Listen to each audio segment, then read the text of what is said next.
Assalamualaikum warahmatullahi taala wabarakatuh. Nama saya Hilma Sadati Alawiyah dari kelas G4. Prodi saya manajemen S1. Mata kuliah Teknik Penulisan Karya Ilmiah.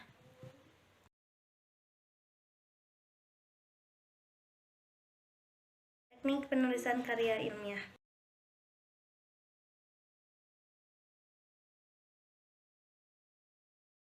Materi 1.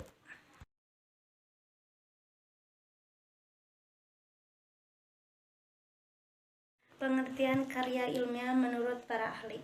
1. Menurut Brotowijoyo, yang dimaksud dengan karya ilmiah adalah karangan ilmu pengetahuan yang menyajikan fakta dan ditulis menurut metodologi penulisan yang baik dan benar. 2. Menurut Eko Susilo M, karya ilmiah merupakan suatu tulisan ataupun karangan yang didapatkan sesuai dengan sifat keilmuannya dan didasari dari berbagai hasil pengamatan, penelitian, dan peninjauan terhadap bidang ilmu tertentu yang disusun dengan menggunakan metode tertentu dengan memperhatikan sistematika penulisan yang baik dan santun serta dapat dipertanggungjawabkan keilmiahannya. 3. Menurut Jones, karya ilmiah merupakan karangan ilmiah yang ditunjukkan untuk masyarakat tertentu ataupun profesional yang biasanya bersifat karya ilmiah tinggi. 4. Menurut Harry Firman, karya ilmiah merupakan laporan berupa tulisan yang dipublikasikan ataupun dipaparkan dari hasil pengkajian ataupun penelitian yang telah dilakukan yang dalam penulisannya memperhatikan kaidah dan etika keilmuan yang berlaku di masyarakat keilmuan. 5. Menurut Dr. Totok Juroto dan Dr. Bambang Supriyadi, pengertian karya ilmiah adalah serangkaian kegiatan penulisan yang berlandaskan pada hasil penelitian yang disusun secara sistematis mengikuti metodologi ilmiah yang bertujuan untuk mendapatkan jawaban ilmiah dari suatu permasalahan. Jenis-jenis karya ilmiah. 1. Makalah, 2. artikel, 3. kertas kerja, 4. paper, 5. skripsi, 6. tesis, 7. disertasi. Materi 2. Ciri-ciri karya ilmiah. Poin 1.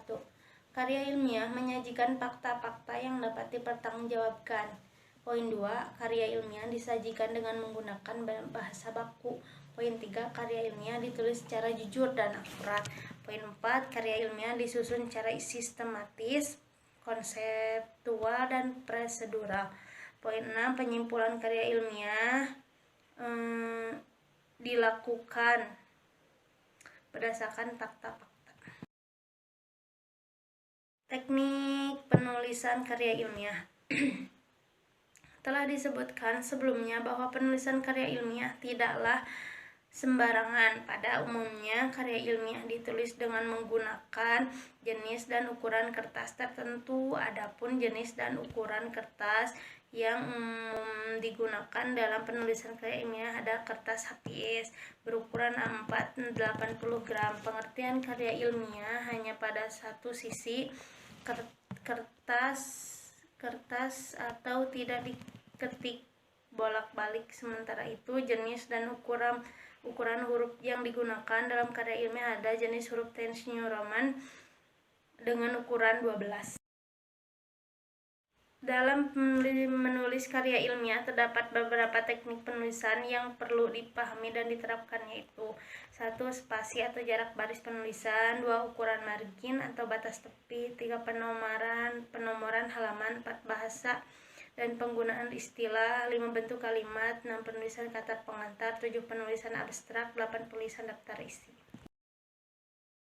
9. Penulisan daftar gambar, daftar tabel, dan daftar lampiran. 10. Penulisan judul bab, judul subbab, dan judul anak subbab.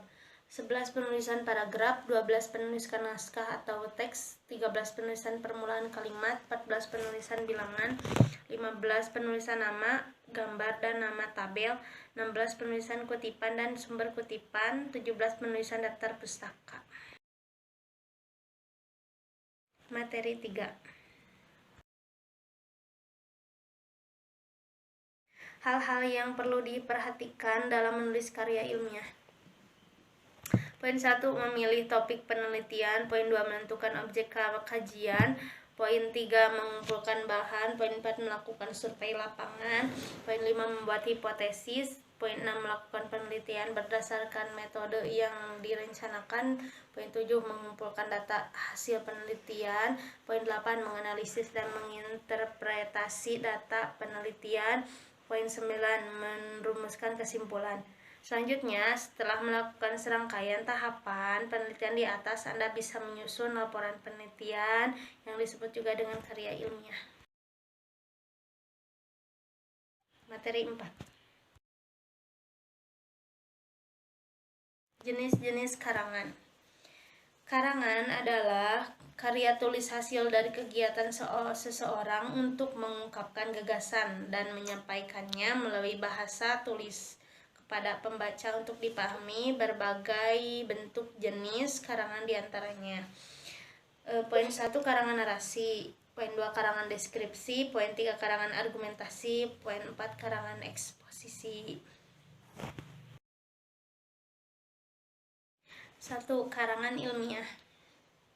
Jenis karangan ilmiah ini biasanya digunakan untuk menulis hasil sebuah penelitian yang telah dilakukan, bertujuan untuk membuktikan hipotesis atau mencari tahu kebenaran suatu teori yang diterapkan dalam fenomena yang ada di masyarakat. 2. Karangan semi ilmiah. Jenis karangan berikutnya adalah karangan semi ilmiah. Karangan semi ilmiah ini merupakan jenis karangan yang sebagian menyajikan fakta dan sebagian lagi berupa fiksi. Biasanya jenis karangan ini ditulis dengan menggunakan bahasa non-formal yang mudah dipahami oleh pembaca. Materi 5.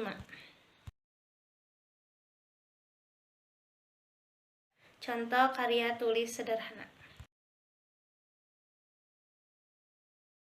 Pemanfaatan kembali sampah. Bab 1, pendahuluan latar belakang masalah. Belakangan ini sampah menjadi konsen besar dunia karena permasalahannya yang terus ditimbulkannya. Ada banyak kerugian yang disebabkan oleh sampah yang berdampak bagi kesehatan manusia. Nampaknya masih banyak orang yang enggan mendaur ulang sampah sehingga menyebabkan sampah terus menumpuk. Karena itu penelitian mengenai pemanfaatan kembali sampah penting untuk dilakukan. B. Rumusan masalah. Bagaimana cara memanfaatkan kembali sampah? C. Tujuan penelitian. Dapat mengetahui cara pemanfaatan kembali sampah. Bab 2, pembahasan. Sampah yang banyak dihasilkan oleh masyarakat sebenarnya masih bisa digunakan agar tidak terlalu banyak menumpuk. Pemanfaatan kembali sampah pada dasarnya tidak memerlukan waktu lama. Yang terpenting adalah kreativitas dan ketekunan. Untuk sampah organik bisa diolah kembali menjadi pupuk, sedangkan sampah kertas bisa didaur ulang dan dijadikan kertas lagi. Untuk sampah plastik dan kaleng bisa dimanfaatkan untuk dijadikan berbagai wadah tergantung ukuran. Kesemua pemanfaatan sampah tersebut tergolong ke dalam reuse atau pemanfaatan kembali. Bab 3, penutupan kesimpulan. Sampah memang tidak terlepas dari kehidupan manusia dan seringkali menimbulkan masalah. Akan tetapi bukan berarti tidak ada solusi untuk hal itu. Ada banyak cara untuk memanfaatkan sampah, bahkan mengubahnya menjadi sumber penghasilan. Terima kasih, mungkin cukup sekian dari pembahasan saya kali ini. Wassalamualaikum warahmatullahi wabarakatuh.